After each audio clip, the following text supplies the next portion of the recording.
വേദനിപ്പിച്ചുവെങ്കിൽ ക്ഷമിക്കുക, ഇഷ്ടപ്പെട്ടിരുന്നുവെങ്കിൽ ഓർക്കുക, ശല്യമായിരുന്നുവെങ്കിൽ പൊറുക്കുക. ജീവിതം ഒന്നേ ഉള്ളൂ, എല്ലാം പുറത്തു മാപ്പാക്കി തരിക.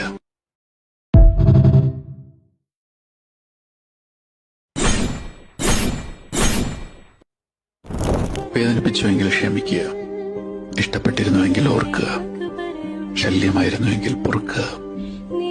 ജീവിതം ഒന്നേ ഉള്ളൂ, എല്ലാം പുറത്തു മാപ്പാക്കി തരിക.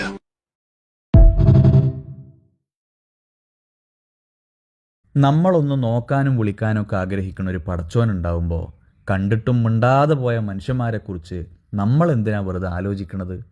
ചോദിക്കും തോറും ഇഷ്ടം കൂടുന്ന പടച്ചോനുണ്ടാവുമ്പോൾ ഇടയ്ക്കിടയ്ക്ക് ഓരോന്നിങ്ങനെ ചോദിക്കല്ലേ എന്ന് പറയുന്ന മനുഷ്യന്മാരെക്കുറിച്ച് നമ്മൾ എന്തിനാ സങ്കടപ്പെടുന്നത്? നിങ്ങൾ മനസ്സ് പറയണത് പോലും ഞാൻ കേട്ടോളാം എന്ന് പടച്ചോൻ പറയുമ്പോൾ ഉറക്കെ പറഞ്ഞാലും കേൾക്കാത്ത മനുഷ്യന്മാരെക്കുറിച്ച് ആലോചിച്ച് നമ്മൾ എന്തിനാ സമയം കളയണത്?